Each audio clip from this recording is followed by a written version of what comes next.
So hey friends, welcome to all code journey 2026। So आपका इस video में बहुत बहुत स्वागत है हमारे इस चैनल पर ऑटोमेशन टेस्टिंग हिंदी।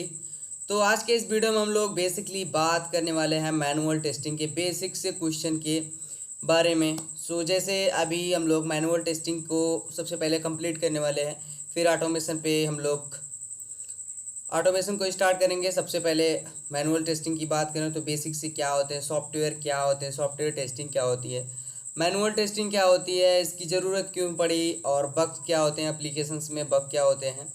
तो ये क्वेश्चन मैं इसलिए आप लोग को बता रहा हूँ क्योंकि ये सारे जो क्वेश्चन है बेसिक से हैं। अगर आपको बेसिक चीज़ें नहीं समझ में आएंगी तो आगे आई थिंक जब पार्ट 5 पार्ट 6 चलने लगेगा तो वहाँ पे आप लोग को समझ में कम आएगा। तो इसलिए हम बेसिक से स्टार्ट कर रहे हैं, बहुत ही बेसिक से ही।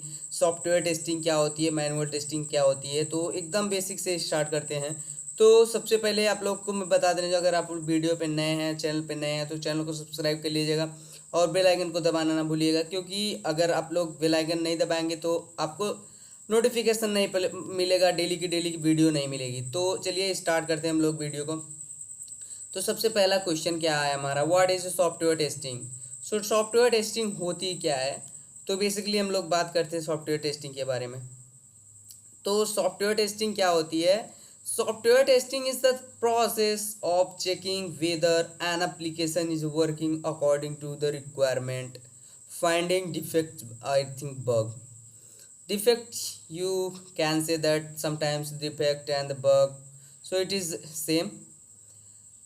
Software testing is the process, एक प्रोसेस होता है सॉफ्टवेयर टेस्टिंग। चेकिंग वेदर, ये चेक करता है application is working according, application जो वर्क कर रहा है अकॉर्डिंग टू द रिक्वायरमेंट, जो रिक्वायरमेंट है क्लाइंट जो चाहता है वो चीज़ हो रही है कि नहीं है। एंड फाइंडिंग डिफेक्ट, डिफेक्ट को फाइंडिंग करने के लिए हम लोग सॉफ्टवेयर की टेस्टिंग करते हैं। सपोज हम लोग एग्जांपल ले लेते हैं। एग्जाम्पल की बात करें, you open A login page and inter user name and password. Suppose हमारे पास एक लॉगिन पेज है और हमारे पास उसका पासवर्ड है और यूज़र नेम है। जैसे हमारे पास एक एप्लीकेशन है, यहाँ पे यूज़र नेम क्या है, एडमिन, हमने यूज़र नेम डाला, एडमिन एडमिन पासवर्ड डाला। जैसे ही हमने क्रेडेंशियल को डाला और जस्ट लॉगिन बटन पे क्लिक कर रहे हैं, अगर ये पेज लॉगिन हो जा रहा है, ये चीज़ अगर वैलिड क्रेडेंशियल के साथ, वैलिड डेटा के साथ अगर पेज लॉगिन हो जा रहा है और जो यूज़र है वो होम पेज पे पहुंच रहा है, तो ये चीज़ जो है अकॉर्डिंग टू द रिक्वायरमेंट ये चीज़ सही है और ये होना भी चाहिए। क्योंकि रिक्वायरमेंट क्या क्या है, जबकि वैलिड क्रेडेंशियल को कोई यूज़र यूज़ कर रहा है तो वो चीज़ होनी चाहिए। तो ये चीज़ होती है। अगर नहीं हो रहा है तो इसी को हम लोग क्या बोलते हैं, बग है। देखो यहाँ पे लिखा है फाइंडिंग डिफेक्ट सब बग। अगर हमने वैलिड यहाँ पे अगर जैसे एग्जांपल में अगर मैं यहाँ से अगर लॉग आउट कर रहा हूँ, सपोज यहाँ से अगर हम लॉग आउट कर रहे हैं, फिर से हम अपने लॉगिन पेज पे आ जाएंगे।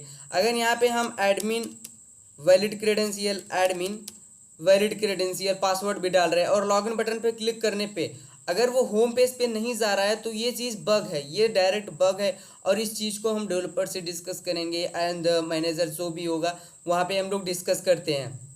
ये चीज़ होती है एट द सॉफ्टवेयर टेस्टिंग, यही होती है सॉफ्टवेयर टेस्टिंग कि application according to the requirement चल रही है कि नहीं चल रही है। तो ये हो गया हमारा पहला question, what is a software testing. So दूसरा क्वेश्चन क्या है हमारा, what is a manual testing. So manual testing क्या होती है। सो मैनुअल टेस्टिंग बेसिकली कुछ नहीं होती है, नॉर्मली इसमें ह्यूमन जो होते हैं ये इन्वॉल्व रहते हैं। The manual testing is the type of testing where a tester execute test cases manually without using any automation tool. किसी भी ऑटोमेशन टूल का यूज़ नहीं करता यहाँ पे यूज़र, जो भी टेस्टर होते हैं वो किसी भी टूल का यूज़ नहीं करते, ना ही इसमें किसी लैंग्वेज की यूज़ करते हैं। सपोज़ यहाँ पे हमने आपको एप्लीकेशन दिखाया, यहाँ पे कोई एप्लीकेशन के अंदर कोई टूल दिख रहा है आपको, यहाँ पे हम हैंड से, हाथ से, अपने हाथों से यूज़र डाल रहे हैं, एडमिन डाल रहे हैं, यहाँ पे पासवर्ड डाल रहे हैं एडमिन। तो ये जो चीज़ें होती है ये मैनुअली कर रहे हैं हाथ से। यहाँ पे ना ही हम कोई सी ऑटोमेशन टूल का इस्तेमाल कर रहे हैं, ना ही किसी लैंग्वेज का इस्तेमाल कर रहे हैं, कुछ भी नहीं इस्तेमाल कर रहे हैं। बस एप्लीकेशन को ओपन किया, वैलिड क्रेडेंशियल डाला, लॉगिन किया, पेज पे गए और जो भी फीचर्स होंगे, जो भी मॉड्यूल्स हैं उस पर हम लोग काम करते हैं। जैसे अभी हमको कुछ खरीदना हो गया अमेज़ोन से, फ्लिपकार्ट से, तो वहाँ पे हम लोग मैनुअली जाते हैं कि सर्च करते हैं फ़ोन, शूज़, जो भी चीज़ें हमको खरीदनी रहती हैं वहाँ पे जाते हैं हम लोग, मैनुअली सर्च करते हैं और जो भी हमको अच्छा लगता है उसको हम लोग बाई करते हैं as a hand, as a manually. उस चीज़ को हम बोलते हैं मैनुअल टेस्टिंग। जैसे एग्जांपल में हम क्या बात कर रहे हैं, एग्जांपल की बात करें, ओपन ए वेबसाइट, कोई वेबसाइट ओपन करते हैं, सपोज अमेज़ोन ही लेते हैं।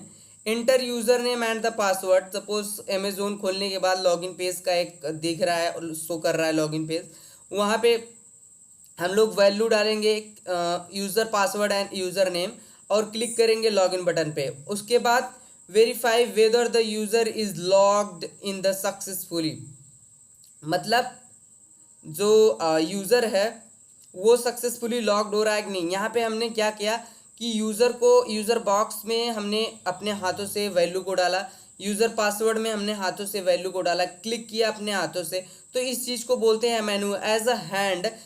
when tester test the application using the hand, using the manually without using any other tools, so it is a manual testing. And the third question क्या है मेरा, Y do we need, इसकी ज़रूरत क्यों पड़ी भाई, इस टेस्टिंग की ज़रूरत क्यों पड़ी। तो चलिए इसकी बात करते हैं अब हम लोग, why do we need testing. So definition, testing helps finds defect before the software reach customer. Suppose यही हम मान लेते हैं फ्लिपकार्ट ले लेते हैं, फ्लिपकार्ट को डेवलपर ने डेवलप किया, एज अ रिक्वायरमेंट मिली उसको, सब फ्लिपकार्ट को डेवलपर ने डेवलप कर दिया।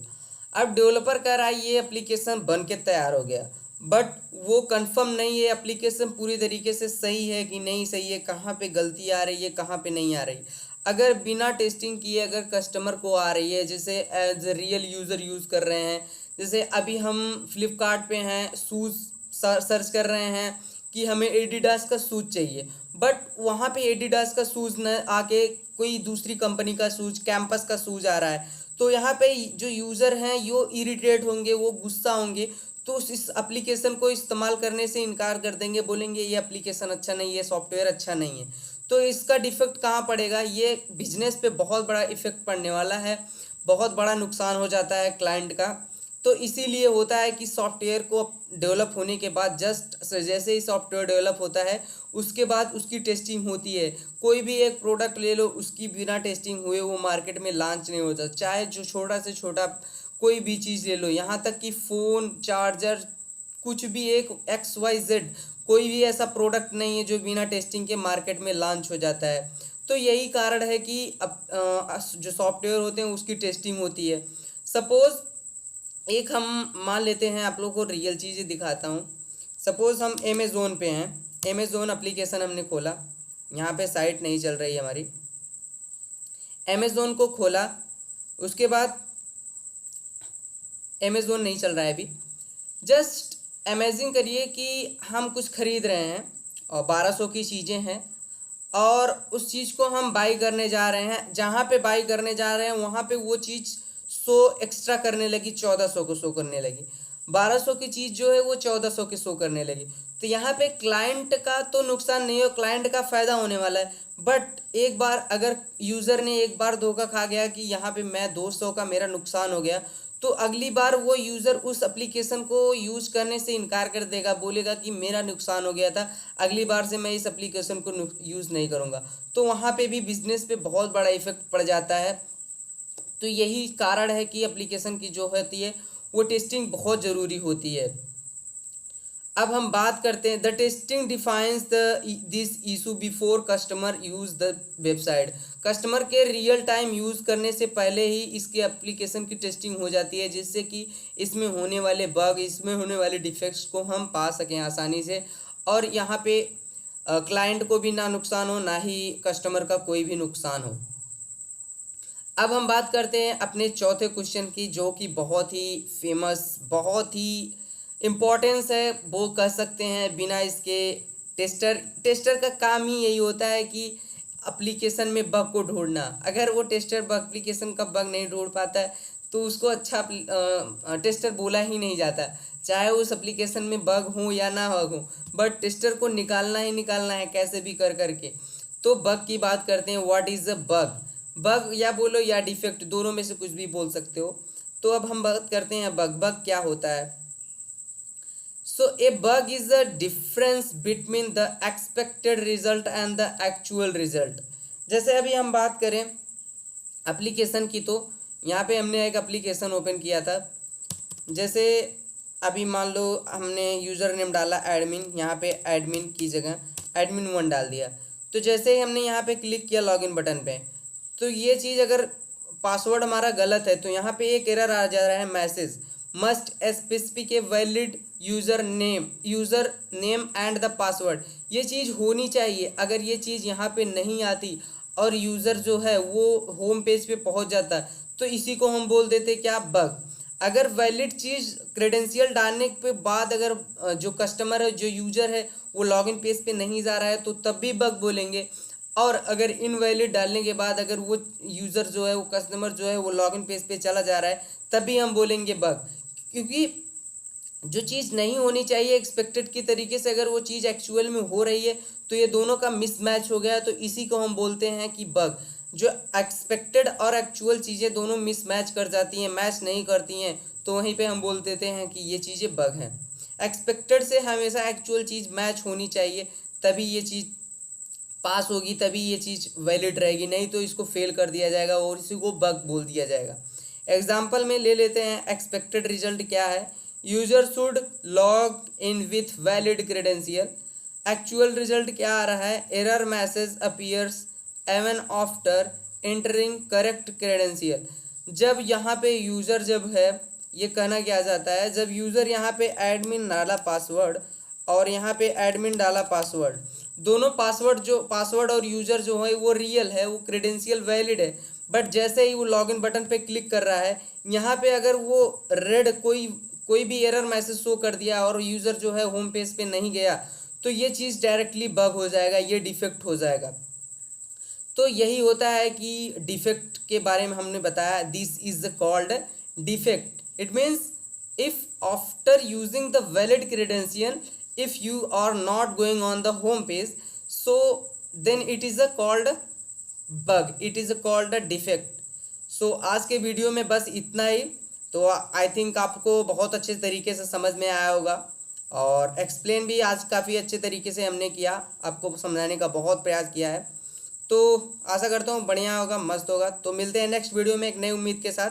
तो चैनल को सब्सक्राइब कर लीजिएगा और आप लोग हमें इंस्टा पे भी पा सकते हैं, वहाँ पे भी आपको लिंक मिल जाएगा हमारा। इंस्टा पे यूट्यूब के बायो में जाएंगे तो वहाँ पे हमारा लिंक मिल जाएगा इंस्टाग्राम का, तो वहाँ पे भी हमको फॉलो कर लीजिएगा। तो मिलते हैं नेक्स्ट वीडियो में पार्ट 2 में, तब तक के लिए जय हिंद।